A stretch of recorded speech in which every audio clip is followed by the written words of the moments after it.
दोस्तों नमस्कार, बिहनिया संजय से मैं कौशल तिवारी छत्तीसगढ़ की बात में आपका स्वागत है।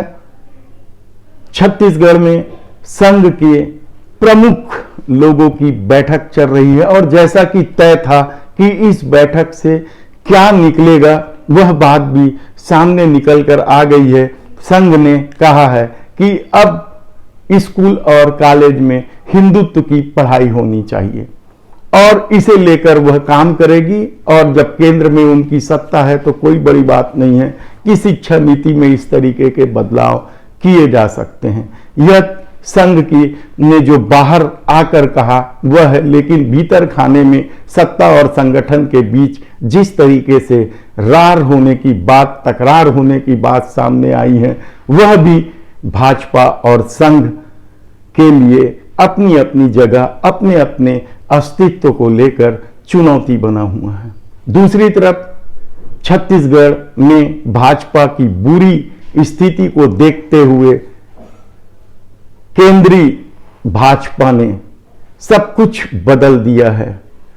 प्रदेश अध्यक्ष, नेता प्रतिपक्ष से लेकर कार्यकारिणी और युवा मोर्चा तक की नई टीम बना दी गई है, लेकिन अभी भी यह बात हवा में है या चर्चा में है कि आखिर डी पुरंदेश्वरी को किसके कहने पर हटाया गया। हम इसका विस्तार से आपको पूरी खबर देंगे। हमारी टीम सक्रिय और कल परसों तक 1-2 दिन में यह पूरी जानकारी सामने आ जाएगी कि क्या कुछ छत्तीसगढ़ में हो रहा है और क्यों डी पुरंदेश्वरी को हटाया गया। लेकिन सबसे मजेदार बात तो राम को लेकर हुआ।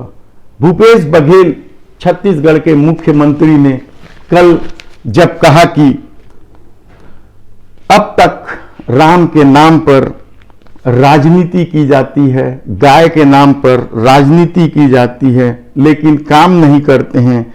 मैं आरएसएस के लोगों को निमंत्रण देता हूं कि कौशल्या माता के दर्शन के लिए चले आएं, क्योंकि हमने राम पर और कौशल्या माता या कृष्ण को लेकर कृष्ण कुंज पर बहुत काम किया है। वे कौशल्या माता की मंदिर भी देखें और गोठान भी देखें। इस पर आरएसएस की तरफ से प्रतिक्रिया आई थी कि ऐसे ही थोड़ी ना कोई निमंत्रण होता है, निमंत्रण की तरह हो तो हम आएंगे। और इसके चंद घंटे बाद ही शहर जिला कांग्रेस कमेटी के अध्यक्ष गिरीश दुबे ने 2 पेज का लिखित निमंत्रण लेकर जैनम पहुंच गए, जहां संघ प्रमुखों के सारे अनुवांशिक संगठनों की बैठक आयोजित है, जिसमें भाजपा के राष्ट्रीय अध्यक्ष नड्डा भी है। हालांकि संघ प्रमुख मोहन भागवत निमंत्रण लेने नहीं आए, लेकिन वैद्य जी ने आकर निमंत्रण लिया है। अब वे जाएंगे या नहीं जाएंगे यह देखना होगा। लेकिन धर्म को लेकर जिस तरीके से राजनीति चल रही है, महंगाई और बेरोजगारी का मुद्दा पीछे छूटता जा रहा है। ऐसे में अखिल भारतीय क्षत्रिय महासभा ने आर्थिक आधार पर आरक्षण लागू करने और जातिगत आधार पर आरक्षण खत्म करने को लेकर रथ यात्रा निकाली हुई है। यह रथ यात्रा तीसरी रथ यात्रा है अखिल भारतीय क्षत्रिय महासभा के, और वे साफ कहते हैं कि अभी देश का विकास चाहिए, सामाजिक समरसता कायम करना है, तो जातिगत आधार पर आरक्षण को खत्म करना होगा। सारी बुराइयों की जड़ यही है। वे इसके बदले में कई उदाहरण देते हैं कि किस तरीके से प्रतिभाशाली युवक केवल या युवतियां 2-4 नंबरों से चूक जाने पर अपने आप को खत्म कर लेती। सैकड़ों उदाहरण है उनके पास, लेकिन उनके पास इन बातों का कोई उदाहरण नहीं है कि इस देश में बस्तर के सुदूर हिस्से में बैठा या नागालैंड या असम या कहीं भी आदिवासी क्षेत्रों, दूर दराज गांव में बैठा व्यक्ति या उसका परिवार दिल्ली में बैठे व्यक्ति या उसके परिवार या उसके बच्चे से कैसे कॉम्पीट करेगा।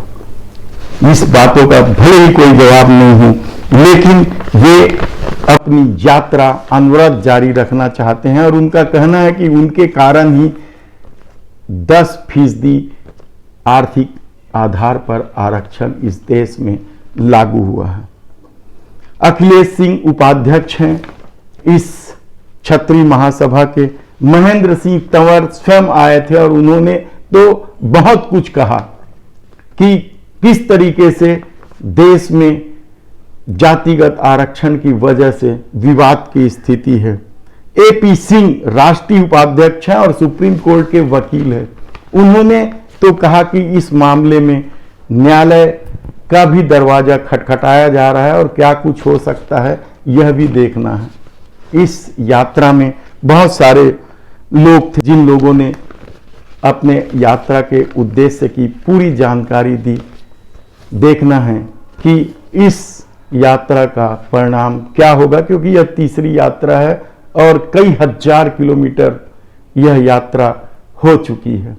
दूसरी तरफ कर्मचारी आंदोलन यानी वन कर्मियों का आंदोलन आज भी जारी रहा, सतत जारी है।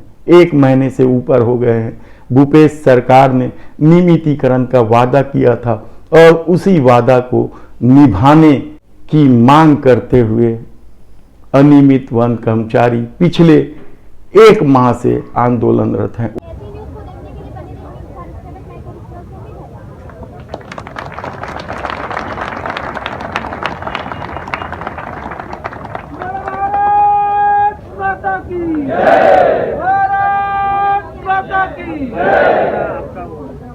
आवाज दो, आवाज दो, भारत माता की, भारत माता की, भारत माता की। छत्तीसगढ़ दैनिक वेतनभोगी वन कर्मचारी संघ आंदोलन को सब तरह से समर्थन मिल रहा है। भाजपा के लोग भी पहुंच रहे हैं, कांग्रेस के भी कई छोटे नेता पहुंच गए और जायज बता रहे हैं। वे जिनके पास भी जाते हैं, जिन जनप्रतिनिधियों के पास भी जाते हैं, सब उनको समर्थन देने की बात करते हैं। लेकिन सड़क की लड़ाई तो वे आज अकेले अपने दम पर लड़ रहे हैं। समाजवादी पार्टी के ब्रिजेश चौरसिया भी जाकर समर्थन दे चुके हैं और समाजवादी पार्टी ने तो कहा है कि आने वाले दिनों में वन कर्मियों के साथ सड़क की लड़ाई लड़ेंगे। आम आदमी पार्टी के कोमल उपेंडी भी जा चुके हैं। डॉक्टर रमन सिंह पूर्व मुख्यमंत्री छत्तीसगढ़ के भी जा चुके हैं। राजेश मूणत जाने वाले हैं और भी बहुत सारे नेता उनके कार्यक्रमों में जाकर, उनके आंदोलन और धरना स्थल पर जाकर समर्थन दे रहे हैं। लेकिन उनकी अपनी पीड़ा है।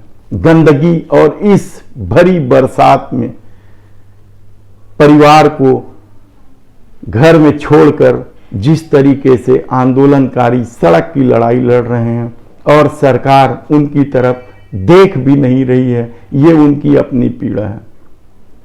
इतने कम वेतन में वे घर कैसे चलाए इस बढ़ती महंगाई में, यह भी उनकी पीड़ा है। और इसके अलावा सबसे बड़ी पीड़ा तो ये है कि दैनिक वेतनभोगी कर्मचारी हो या अनियमित कर्मचारी हो, वो सबसे ज्यादा प्रताड़ित हैं, तो अफसरों से ज्यादा उनके परिवार के लोगों से। हमने बताया भी था कि महामंत्री वर्मा जी के हवाले से कि किस तरीके से एक महिला को एक अफसर की पत्नी ने भगा दिया था कि आंदोलन में जाओगे, तो धक्का मार के भगा दिया गया था। इसी तरह की और घटनाएं भी हो रही हैं, लेकिन वे अपना आंदोलन सतत जारी रखे हुए हैं। देखना है कि इस मामले में भी सरकार क्या निर्णय लेती है। इधर छत्तीसगढ़ की राजधानी में उत्कल समाज द्वारा नुआखाई का त्योहार जोर शोर से मनाया जा रहा है और छत्तीसगढ़ जोहार मंच के अध्यक्ष संजय नाग ने कल प्रेस क्लब में आकर बताया कि रायपुर में विशाल सम्मेलन का आयोजन किया गया है गुड़ियारी में। और धन्यवाद।